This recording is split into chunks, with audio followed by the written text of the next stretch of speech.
আচ্ছা, মেসির প্রথম গোলটা আপনারা একবার কল্পনা করছেন যে এই যে এটা হচ্ছে রদ্রিগো দি পল। এখানে আলজেরিয়ার তিনটা ম্যান দাঁড়ায় আছে, যেখানে একটা ম্যান থাকলে আসলে পাস দেওয়া কঠিন, সেখানে আবার এখানে তিনটা টোটাল, মানে মোটামুটি এইটুক জায়গার মধ্যে 6টা আলজেরিয়ান প্লেয়ার। এই যে আমাদের লিওনেল মেসি, এখন ডিপল থেকে বলটা লিওনেল মেসির কাছে যাবে এবং লিওনেল মেসি এখান থেকে লিটারেলি গোলটা করবে। তো এই জিনিসটা আমার মনে হয় আর্জেন্টিনার টিমে সম্ভব এই কারণেই যে আর্জেন্টিনার প্লেয়াররা জানে একে অপরের মুভমেন্ট কি হইতে পারে। এই জায়গা থেকে কিভাবে পাঁচটা ডিপল দেয় আপনি জাস্ট একটু ঠান্ডা মাথায় দেখেন। এই যে ডিপল রেডি করতেছে বলটা, হ্যাঁ, এখনো মেসি মুভ করে নাই, মেসি এখনো মুভ করে নাই, সেম পজিশনে আছে। এই প্লেয়াররাও প্রস্তুত একদম ফুল, দেখেন তাদের অ্যাটেন্টিভ তারা। এই জায়গাতেও প্লেয়াররা প্রস্তুত। এই জায়গাতে ডিপল এই যে বলটা ছাড়ছে, এই প্লেয়াররা এখন পর্যন্ত দেখেন আপনার হচ্ছে এরা ইয়েও করতে পারে নাই, মানে বুঝে উঠতে পারে নাই যে এই জায়গা থেকে বলটা ভার্টিক্যালি মানে এইভাবে দিবে। ইউজুয়ালি এইখানে দেয়, এইখানে দিতে পারে, এইভাবে আপনি ফুটবল খেলতে দেবেন, কিন্তু এইভাবে ভার্টিক্যালি কয়টা বল যায়, এইভাবে বল গেলে বল লুজ করার একটা চান্স থাকে। কিন্তু এই যে এই জায়গাতেই প্রোগ্রেসিভ পাস, এইটাকেই আমরা বলি হচ্ছে প্রোগ্রেসিভ পাস, এই জিনিসটাই ডিপল করে দেখাইছে। ইন্টার মায়ামিতে খেলা মেসি এবং ইন্টার মায়ামিতে খেলা ডিপল, তাদের কম্বিনেশনটাই আসলে এই গোলের মেইন কারিগর। তো আমরা দেখি কি হইলো, ডিপল পাস দিল, এ দেখেন এই প্লেয়ারটা, এই তিনটা তো বুঝে ওঠার আগেই বল তাদেরকে পার করে গেছে, এই তিনটা বুঝে ওঠার আগে বল পার গেছে।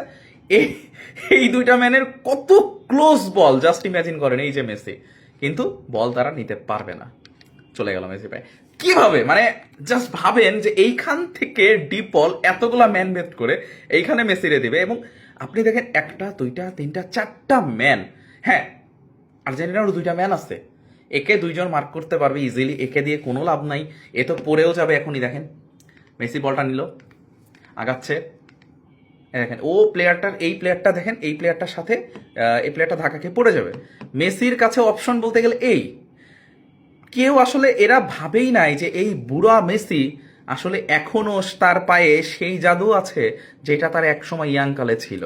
এই জন্য তারা কেউ ক্লোজ ডাউনও মেসিকে করে নাই, তারা চিন্তা করতেছে এই দুইটাকে আগে মার্ক করি, মেসি আর একা কি করতে পারবে।